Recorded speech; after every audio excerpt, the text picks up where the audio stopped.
Hi, this is Lexi Tay, and welcome to our WFTDA Algorithm Explainer series. In this series, we'll cover all the algorithm basics you need to understand what's new, how things work, how to plan your season, and we'll also break down the math and mechanics in later videos. So we've divided things up into nice bite-sized chunks you can sink your algorithmic teeth into. And here's a list of the topics. Though note, we might add to these or change some of the titles as we record them. So watch them all through or focus on just the ones that are interesting to you. If there's something we didn't cover or it's confusing or incomplete, let us know and we can answer those questions or we can add on other videos. So before we hop right into the series, I wanted to acknowledge we changed the algorithm in 2025. And while it's true that some of the math under the hood is more complicated, actually using the system should be as easy or easier than before. Really, Legs? Well, yes. Still, there were some important changes, and I think this framing will help you out. So follow along with me for a few minutes. I've got a great metaphor for how you should be thinking about the new system. You ready? So predicting roller derby scores is a bit like predicting the weather. Did you know one of the easiest ways to predict the weather for tomorrow is just to say it will be the same as it is today? That method is called persistence forecasting, and it's actually pretty accurate in the short term, for weather anyway. In roller derby, that'd be like saying a team will get the same score ratio as they did in their previous games, no matter who they play. That's not that accurate, and we can also do better for weather. So let's do that.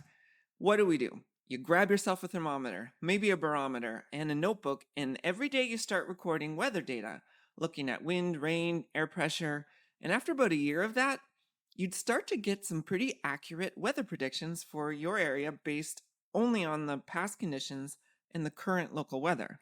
They wouldn't be perfect, but you'd have a much clearer idea of when it would rain or be sunny, and it'd be a lot better than just saying the same as yesterday.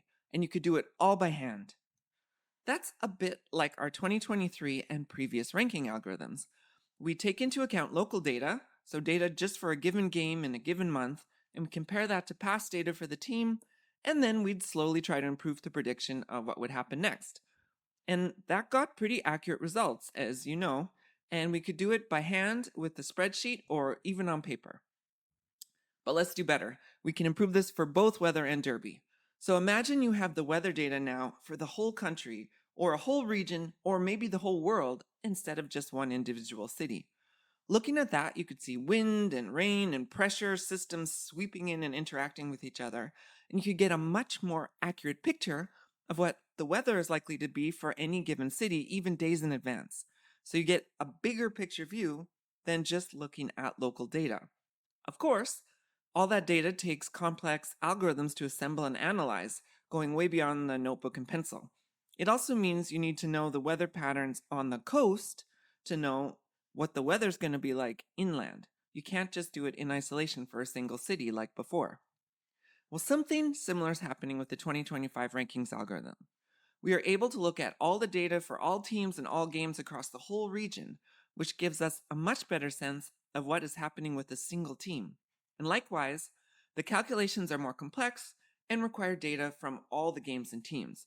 And so that's why the 2025 algorithm is doing better. A quick mention here about quirks we had in the old system when booking games. And this is a bit of a controversial topic, but it's real, so I just want to put it out there on the table. So in the past, because the impact on rankings from a single game depended on the local conditions during a specific month, and then that got fixed permanently into the record for the whole season, the algorithm had some quirks that could artificially boost or reduce rankings. And many teams spend a lot of time and energy looking for overranked teams that they could play at just the right time to artificially boost their rank, or defensively looked around to try not to play the wrong game at the wrong time that would artificially hurt their rank. That makes sense, but it led to inaccuracies and difficulty booking games as everyone was vying for those special just right games. And so this new system also removes the time factor completely. That means the games you play still stay on a record for the whole season and contribute to your ranking, but what the game scores mean relative to other teams is affected by all games, future and pasts. This removes the baking in those consequences from overranking or underranking at any specific moment and reduces these kind of quirks.